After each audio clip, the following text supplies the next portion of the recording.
तो दोस्तों आज हम फिर से आपके लिए लेकर आए हैं आज दिन भर की सभी ताजा बड़ी खबरें फटाफट इस वीडियो में आपको बताएंगे। तो वीडियो को अंत तक जरूर देखें। अगर आप भी गोदी मीडिया का पुरजोर विरोध करते हैं तो हमारी वीडियो को लाइक करके अपना समर्थन जरूर दर्ज करें।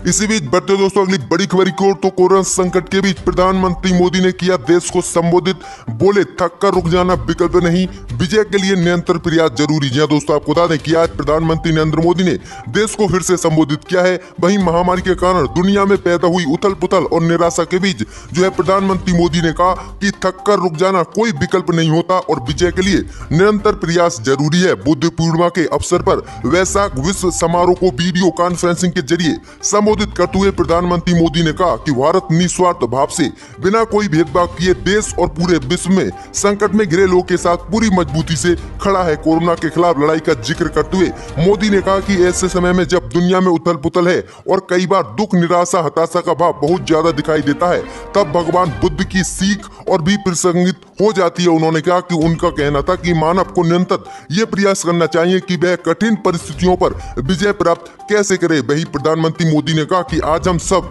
एक कठिन परिस्थिति से निकलने के लिए निरंतर जुटे हुए हैं और साथ मिलकर काम कर रहे हैं। प्रधानमंत्री मोदी ने कहा कि समय बदला, स्थिति बदली, समाज की व्यवस्था बदली, लेकिन भगवान बुद्ध का संदेश जीवन में निरंतर विद्यमान रहा है। मोदी ने कहा कि ये सिर्फ इसलिए संभव हो पाया है क्योंकि बुद्ध सिर्फ एक नाम नहीं बल्कि एक पवित्र विचार भी है। वहीं आपको बता दें कि प्रधानमंत्री मोदी ने जो है बुद्ध पूर्णिमा पर देश को फिर से संबोधित किया। इसी बीच बढ़ते दोस्तों अगली बड़ी खबर की ओर। तो आंध्र प्रदेश के विशाखापट्टनम में जहरीली गैस लीक होने से 7 लोगों की मौत, 120 लोग बुरी तरह से घायल। वहीं आपको बता दें कि आंध्र प्रदेश के विशाखापट्टनम में जहरीली गैस लीक मामले पर राहुल गांधी ने किया ट्वीट, कांग्रेस कार्यकर्ताओं से की खास अपील। जहां दोस्तों आपको बता दें कि आंध्र प्रदेश के विशाखापट्टनम में आज तड़के रासायनिक संयंत्र से हुए गैस रिसाव की घटना पर कांग्रेस नेता राहुल गांधी ने ट्वीट कर कहा कि मैं विशाखापट्टनम में गैस लीक के बारे में सुनकर हैरान हूं। मैं हमारे कांग्रेस कार्यकर्ताओं और नेताओं से आग्रह करता हूं कि वे प्रभावित लोगों को सभी आवश्यक सहायता प्रदान करें। जिन लोगों की इसमें मौत हुई है उनके परिवार के लिए मेरी संवेदनाएं हैं। अस्पताल में भर्ती लोगों के लिए जल्द स्वस्थ होने की मैं कामना करता हूं। दूसरी ओर प्रधानमंत्री नरेंद्र मोदी ने भी घटना की जानकारी मिलने के बाद एनडीएमए की बैठक बुलाई है। प्रधानमंत्री मोदी ने ट्वीट कर कहा कि विशाखापट्टनम में स्थिति के संबंध में मैंने गृह मंत्रालय और राष्ट्रीय आपदा प्रबंध प्राधिकरण के अधिकारियों से बात की है, जिस पर कड़ी निगरानी रखी जा रही है। मैं विशाखापट्टनम में सभी की सुरक्षा और कल्याण के लिए प्रार्थना करता हूं। इसी बीच आंध्र प्रदेश के मुख्यमंत्री कार्यालय की ओर से बताया गया है कि मुख्यमंत्री वाईएस जगन मोहन रेड्डी ने विशाखापट्टनम में गैस रिसाव की घटना के बारे में जानकारी ली है। जिले के अधिकारियों को लोगों की जिंदगी बचाने और स्थिति को नियंत्रित में लाने के लिए हर संभव कदम उठाने के निर्देश भी दिए हैं। तो ये काफी बड़ी घटना हुई है आंध्र प्रदेश के विशाखापट्टनम में।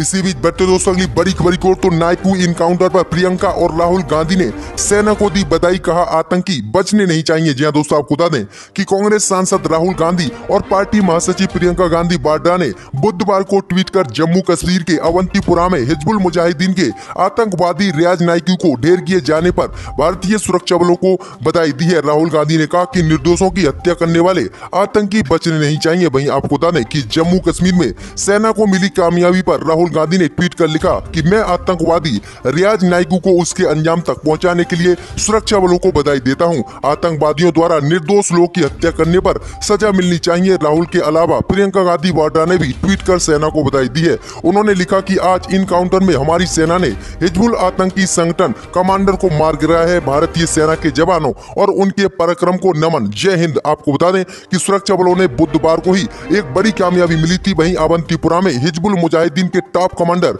रियाज नायकू को मार गिरा दिया था, जिस पर जो है दोनों ही भाई बहनों ने ये कड़ी प्रतिक्रिया दी है। वही सेना को बधाई भी दी है। इसी बीच बढ़ते दोस्तों अगली बड़ी खबर की ओर। तो अखिलेश यादव का सीएम योगी आदित्यनाथ पर हमला। जहां दोस्तों आपको बता दें कि समाजवादी पार्टी के अध्यक्ष व पूर्व मुख्यमंत्री अखिलेश यादव ने उत्तर प्रदेश के मुख्यमंत्री योगी आदित्यनाथ पर ट्वीट करते हुए हमला बोला है। अखिलेश यादव ने अपने ऑफिशियल ट्विटर हैंडल से ट्वीट करते हुए योगी आदित्यनाथ पर हमला बोला है। अखिलेश यादव ने लिखा कि उत्तर प्रदेश जल निगम 3 महीने से कर्मचारी कैदियों को वेतन नहीं दे रहा है, लेकिन योगी आदित्यनाथ के तथा कथित कोरोना सहायता कोष में ये दान दे रहा है। उधर रेलवे के पास भी दान देने के लिए तो धन है, लेकिन मजदूरों को फ्री घर पहुंचाने के लिए नहीं। कोष के दोस्त, जी दोस्तों, आपको बता दें कि यूपी जल निगम के प्रबंधक निदेशालय विकास कोटवाल और शहरी विकास मंत्री आशुतोष टंडन ने 27 अप्रैल को सीएम राहत कोष के लिए 1.47 करोड़ रुपए का योगदान दिया था। वहीं प्रबंधक निदेशालय विकास कोटवाल और शहरी विकास मंत्री आशुतोष टंडन ने डिमांड फ्रंट को व्यक्तिगत रूप से सीएम योगी को दिया था, जिसे निगम की ओर से फरवरी महीने का 1 दिन का वेतन बताया गया था। वहीं इसी को लेकर जो है अखिलेश यादव ने हमला बोला है कि 3 महीने से सैलरी नहीं दे रहा, लेकिन पीएम केयर फंड और मुख्यमंत्री राहत कोष में ये दान दे रहे हैं। इसी बीच बढ़ते दोस्तों अगली बड़ी खबर की ओर, तो मनोज तिवारी ने शराब के बड़े दामों को लेकर केजरीवाल सरकार पर बोला हमला, मजबूरी का फायदा उठाना ठीक नहीं। जी दोस्तों, आपको बता दें कि अभिनेता से नेता बने दिल्ली के बीजेपी अध्यक्ष मनोज तिवारी ने केजरीवाल सरकार पर हमला बोलते हुए कहा है कि दिल्ली सरकार ने रेड जोन में शराब बेचने का फैसला लिया है। ऐसा करके उन्होंने नियमों का उल्लंघन किया है, ये बहुत ही आपत्तिजनक है। यहाँ तक कि जो है मनोज तिवारी ने एक समाचार चैनल को इंटरव्यू देते हुए ये भी कह दिया कि दिल्ली सरकार बहुत ही लापरवाह है। मनोज तिवारी ने कहा कि आम आदमी पार्टी शराब की कीमत बढ़ाए, हमें इस पर कोई आपत्ति नहीं, लेकिन देश में रेड जोन में कहीं भी शराब की दुकानें नहीं खुल रही हैं। ऐसे में दिल्ली सरकार ने यह फैसला क्यों किया है? दिल्ली में शराब के दाम 70% बढ़ गए हैं। वहीं आपको बता दें कि 44 दिन के बाद देशव्यापी लॉकडाउन के बाद केंद्र की मोदी सरकार ने छूट दी थी। वहीं दिल्ली की केजरीवाल सरकार ने भी दिल्ली में 150 से अधिक शराब की दुकानें खोलने की अनुमति दे दी थी, जिसके बाद जिस तरह से दुकानों के भीड़ इकट्ठी हुई और सोशल डिस्टेंसिंग व लॉकडाउन के नियमों की धज्जियां उड़ी, इसको लेकर केजरीवाल पर यह है मनोज तिवारी का निशाना। इसी बीच बढ़ते दोस्तों अगली बड़ी खबर को, तो लॉकडाउन के बीच दिल्ली से आज मध्य प्रदेश के लिए रवाना हुई दिल्ली से स्पेशल श्रमिक ट्रेन। 1200 प्रवासी मजदूर जाएंगे मध्य प्रदेश। जी दोस्तों, आपको बता दें कि कोरोना वायरस की महामारी की वजह से लागू किए गए देशव्यापी लॉकडाउन के बीच राष्ट्रीय राजधानी दिल्ली से पहली विशेष ट्रेन करीब 1200 प्रवासी मजदूरों को लेकर आज उनके गृह राज्य मध्य प्रदेश रवाना हो गई है। ये श्रमिक बंद की वजह से यहाँ फंसे हुए थे। एक अधिकारी ने बताया कि दिल्ली के आश्रय गृहों में रह रहे मध्य प्रदेश के करीब 1200 प्रवासी श्रमिकों को लेकर ट्रेन उनके गृह राज्य रवाना हो गई है। दिल्ली में फंसे बिहार और उत्तर प्रदेश के प्रवासी श्रमिकों को उनके गृह राज्य भेजने के लिए दिल्ली सरकार इन दोनों राज्यों की सरकारों से भी बात कर रही है। आपको बता दें कि रेलवे ने 1 मई से अब तक 140 श्रमिक स्पेशल ट्रेन चलाई है, जिसके लॉकडाउन की वजह से देश के अलग अलग हिस्सों में फंसे हुए 1.35 लाख से ज्यादा प्रवासी मजदूरों को मंजिल तक पहुंचाया गया है। वहीं आपको बता दें कि ये काफी बड़ी अपडेट है कि आज दिल्ली से पहली ट्रेन रवाना हुई है श्रमिक मजदूरों को लेकर। इसी बीच बढ़ते दोस्तों अगली बड़ी खबर की ओर, तो दिग्विजय सिंह पर भड़के ज्योतिरादित्य सिंधिया, बोले कांग्रेस को बर्बाद करने की खा रखी है कसम। जी दोस्तों, आपको बता दें कि भाजपा के वरिष्ठ नेता ज्योतिरादित्य सिंधिया ने पूर्व मुख्यमंत्री दिग्विजय सिंह पर हमला किया है। उन्होंने शौचालय में क्वारंटीन किए गए परिवार की वायरल फोटो को लेकर कहा है कि ये तस्वीर दिग्विजय सिंह के पूर्व लोकसभा क्षेत्र और उनके बेटे के विधानसभा क्षेत्र की है। इसके लिए ज्योतिरादित्य यही नहीं रुकते हैं, वहीं कांग्रेस के पूर्व मुख्यमंत्री पर हमला करते हुए कहते हैं कि इन्होंने कांग्रेस को खत्म करने की कसम खा रखी है। तो ये काफी बड़ा हमला बोला है दिग्विजय सिंह पर ज्योतिरादित्य सिंधिया ने। इसी बीच बढ़ते दोस्तों अगली बड़ी खबर को, तो प्रवासी मजदूरों के लिए कर्नाटक ने रोकी स्पेशल ट्रेन, विपक्ष ने येदियुरप्पा सरकार को घेरा। जी दोस्तों, आपको बता दें कि देश के अलग अलग इलाकों में फंसे प्रवासी मजदूरों को अपने घर लौटना जारी है। एक आंकड़े के मुताबिक 1 मई से अब तक 140 स्पेशल ट्रेनों द्वारा 1.35 लाख लोग यात्रा कर चुके हैं, वहीं अपने घर भी जा चुके हैं। इसी बीच कर्नाटक में एक नया विवाद अब पैदा हो गया है,